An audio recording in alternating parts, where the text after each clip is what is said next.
सावरिया बांसुरी वाला। कोई कहे गोविंद कोई गोपाला, कोई कहे गोविंद कोई गोपाला। मैं तो कहूँ सावरिया बांसुरी वाला, मैं तो कहूँ सावरिया बांसुरी वाला।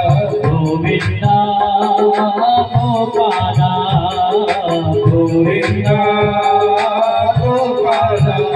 हे गोविंदा गोपाला, गोविंदा गोपाला। अरे भाव से तालियों की सेवा करते हुए श्री हरि।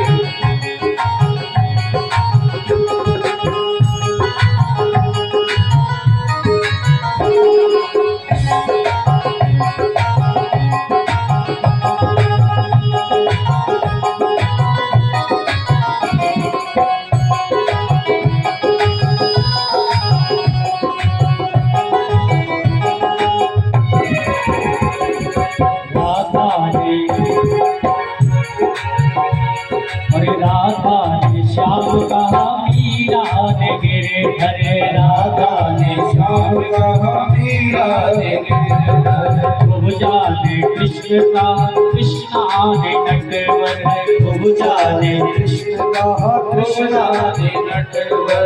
ग्वालों ने तुमको पुकारा कहे ग्वाला, ग्वालों ने तुमको पुकारा कहे ग्वाला। मैं तो कहूँ सावरिया बांसुरी वाला, मैं तो कहूँ सावरिया बांसुरी वाला। मैं तो कहूँ सावरिया बांसुरी वाला, मैं तो कहूँ सावरिया बांसुरी वाला। हे हरे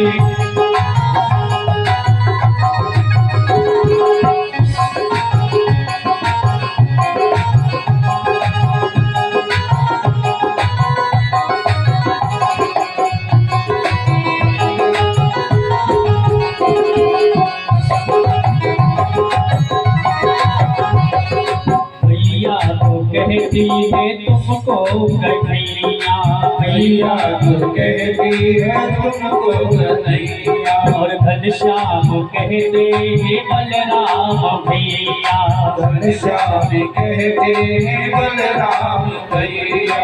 सूरज की आंखों के तुम हो उजाला, सूरज की आंखों के तुम हो उजाला। मैं तो कहूँ सावरिया बांसुरी वाला, मैं तो कहूँ सावरिया बांसुरी वाला।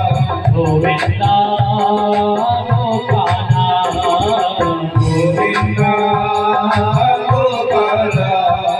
हे गोविंदा गोपाला, गोविंदा गोपाला। और मैं तो कहूँ सावरिया बांसुरी वाला, मैं तो कहूँ सावरिया बांसुरी वाला। मैं तो कहूँ सावरिया बांसुरी वाला, सावरिया बांसुरी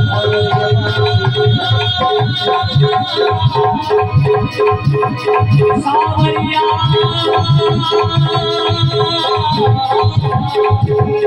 सावरिया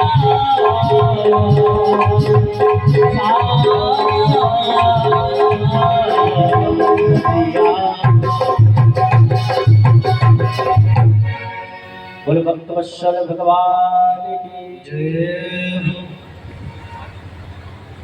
कल आपने कथा में सुना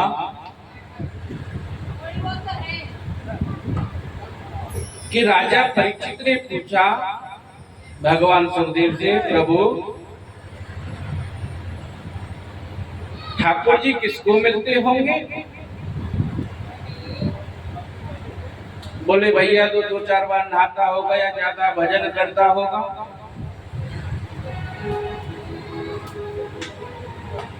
क्या पता उसको ठाकुर जी मिलते हो। लेकिन सुखदेव भगवान ने कहा, राजा परीक्षित, भगवान कभी किसी के नहाने को नहीं देखते कि इसने कितनी बार स्नान किया है। भगवान कभी किसी के प्रसाद को नहीं देखते, इसलिए 56 भोग बना रखे हैं या बाल भोग बना रखे हैं। इसलिए भगवान किसी के भोजन को नहीं देखते कि जिसके घर में सुंदर प्रसाद बने, क्या पता उसी के यहाँ जाए। भगवान कभी किसी की जात को नहीं देखते, लेकिन ठाकुर जी तो कहते हैं जात पात पूछे ना कोई, हरि को भजे तो हरि को हो। मेरे ठाकुर जी तो कहते हैं जो भगवान को भजता है वही भगवान का प्यारा है। भैया जात पात हम नहीं मानते।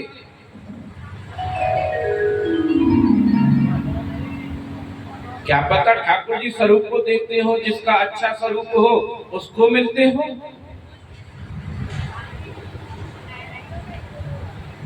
क्या पता ठाकुर जी उसको मिलते हो जिसको मद का, धन का और बल का अभिमान हो।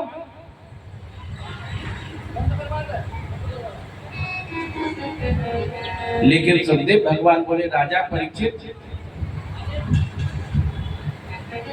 ऐसा नहीं है, भगवान केवल उसको भजते हैं जो मेरा गुणगान करता है, केवल ठाकुर जी उसी को मिलते हैं।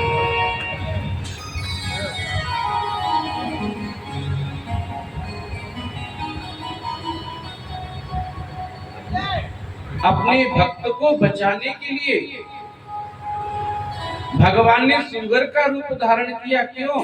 केवल उसने उसके नाम को भजा। जैसे ही उस ग्रह ने गोविंद तो कहा ही नहीं, केवल गो कहा। इसलिए मेरे गोविंद ने सोचा मेरा भक्त बड़े कष्ट में है, तो मेरे गोविंद दौड़े दौड़े महाराज मैं अपने भक्त की रक्षा।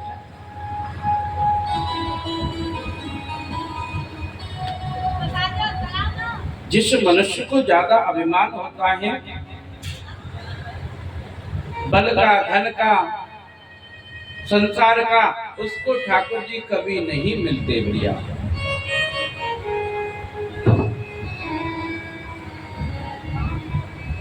हिरणाक्ष बड़ा दुष्ट था। पृथ्वी का जब प्रलय का समय आ गया, पृथ्वी समुद्र में डूब रही थी। देवता लोग चिंतित होने लगे कि पृथ्वी को निकाल कर लाए तो कौन लाए। ब्रह्मा जी कीर्तन करते करते महाराज बैठे और कीर्तन करते उनको नींद आ गई। नींद आई तो महाराज उनकी नासिका से एक छींक आई और छींक आती ही उनकी नासिका से एक सुगर को जन्म दिया।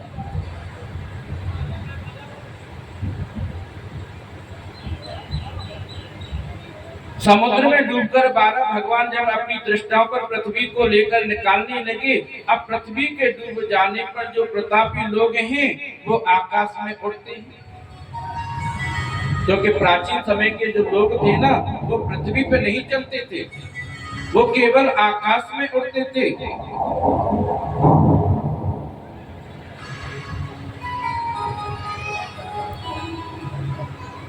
इधर से हिरणाक्ष उड़ता उड़ता आ रहा है, इधर से नारद जी जा रहे थे, दोनों का मिलन हुआ। हिरणाक्ष बोला महाराज आज मेरे बाजुओं में थोड़ी खुजली चल रही है, इसलिए आपसे लड़ने का मन कर रहा है। नारद भगवान बोले भैया हम पे लड़ना झगड़ना कहाँ आता है, हमसे तो केवल नारायण नारायण नाम लेना आता है, लड़ना झगड़ना हमारे बुजुर्गों ने सिखाया नहीं। हाँ ठाकुर जी का नाम जरूर ले सकते हैं, श्री कृष्ण गोविंद हरे मुरारी हे नाथ नारायण वासुदेव। हाँ कीर्तन करना है तो हमारे साथ बैठो, और लड़ना झगड़ने की बात करनी है तो भैया हम पे लड़ना झगड़ना नहीं आता। हाँ अगर तुम्हारे हाथों में ज्यादा खुजली चल रही है तो तुमको एक योद्धा बताता हूँ, आप जाएं और उससे युद्ध करें।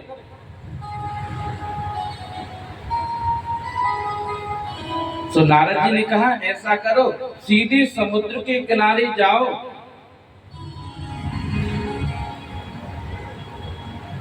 समुद्र के किनारे 12 यानी सुगर पृथ्वी को लेकर निकल रहा है होगा, उसी को जाकर पकड़ लेना, ऐसी खुजली मिटेगी। ऐसे महाराज युद्ध करना जो तुमको बड़ा आनंद आए।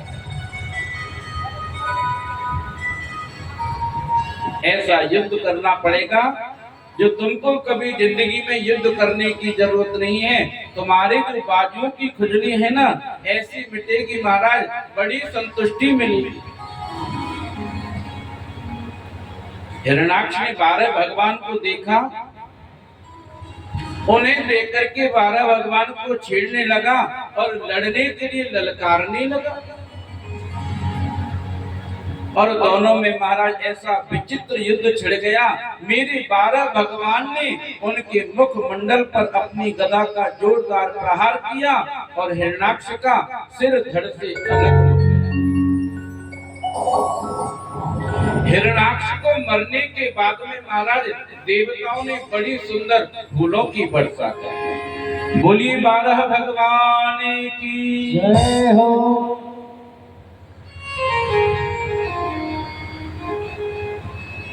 आज लोभ रूपी हिरण्याक्ष को आज मेरे गोविंद ने महाराज ऐसा सुंदर उद्धार किया। देवताओं को महाराज बड़ा आनंद आया।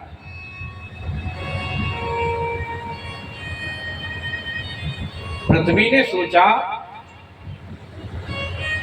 कि देखो तो सही, मैं थोड़ी समुद्र में क्या चली गई, भगवान को सुगर का रूप धारण करना पड़ा। सो महाराज इतना देख करके पृथ्वी को अभिमान हो गया। मेरे गोविंद ने सोचा कि हिरण्याक्ष को तो मार दिया, अब पृथ्वी रूपी जो अभिमान है, इस पृथ्वी का भी अभिमान दूर करना पड़ेगा। सो महाराज मेरे गोविंद ने बड़ा सुंदर परम और पवित्र वृंदावन को प्राकट्य किया। बोलिए बांके बिहारी लाल की जय हो। 12 भगवान बोले भैया ये मेरा वृंदावन धाम है। पृथ्वी ने कहा वृंदावन, लेकिन प्रभु मैं तो आपकी डाल पे बैठी हूँ,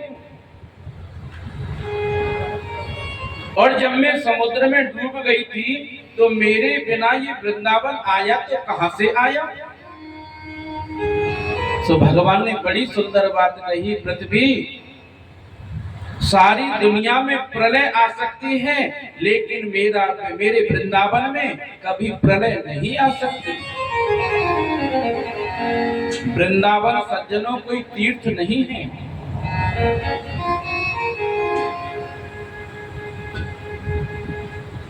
चारों धामों में वृंदावन का नाम नहीं आता।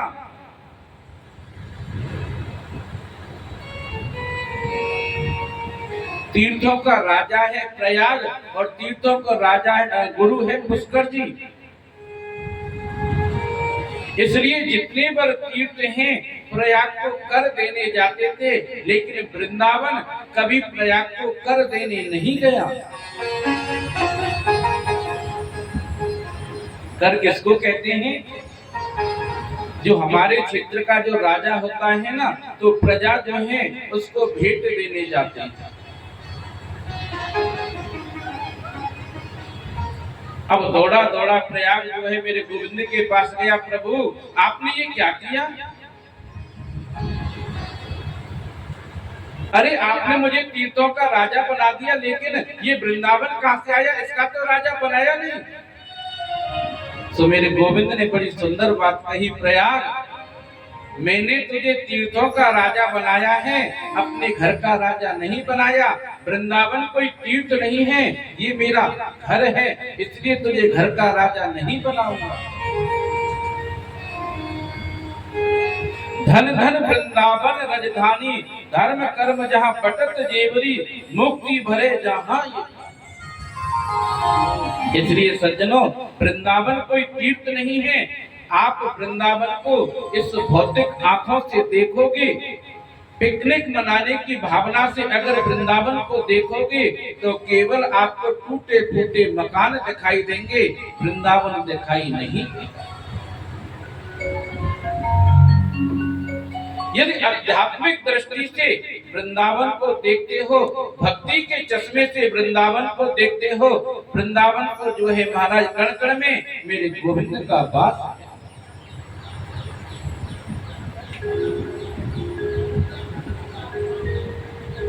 मीराबाई ने सारे तीर्थों में जाने का प्रयास किया, सारे तीर्थों में गई, लेकिन मीरा को शांति कहाँ मिली? केवल वृंदावन में। मीरा जी ने बड़े सुंदर शब्दों में कहा था, अरीरी मोहे लागे वृंदावन नीको। मीरा जी कहती है, मुझे यह पावन जो स्थान है वृंदावन, इससे आगे सब कुछ फीका लगता है, केवल वृंदावन मुझे सबसे प्यारा।